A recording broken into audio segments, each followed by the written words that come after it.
A man who sold the Eiffel Tower not once, but twice, and he made the entire nation believe it was real. Imagine one man standing alone against an entire nation. No army, no power, no fortune. Yet somehow, he made millions believe his lie.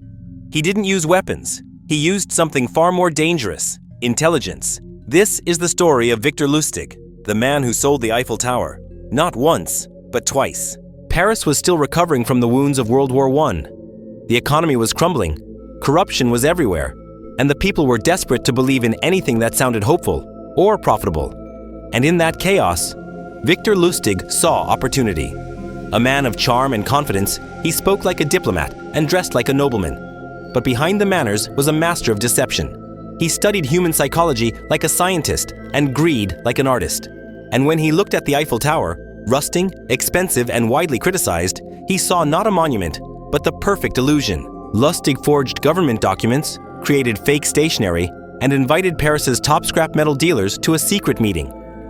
With calm authority, he told them the government had decided to dismantle the Eiffel Tower and sell it for scrap.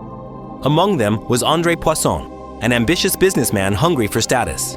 Lustig sensed it and played him like a violin. A whispered bribe, a forged contract, and a handshake later, the deal was done. Days later, Lustig boarded a train to Vienna. Pockets full, plan flawless. And Poisson, too humiliated to report it. He'd just been tricked into buying the Eiffel Tower. But Lustig wasn't finished. He returned to Paris and tried it again. Same story, same documents, new victims. Only this time, one dealer got suspicious, asked questions. Police got word, but Lustig sensed danger before they could act. He vanished again, disappearing across the border like a ghost. He had done it, twice. Years later, Lustig set his stage in America. He sold fake money boxes, mahogany contraptions that supposedly duplicated cash. They didn't, but greed blinded his victims every time. Then came his boldest target, Al Capone, the most feared gangster in America. Lustig borrowed $50,000 from him for a fake deal. Weeks later, he returned the money, pretending the plan had failed. Capone, impressed by his honesty, rewarded him with $5,000. Lustig had just conned Al Capone by appearing honest, but Lustig's greed finally went too far.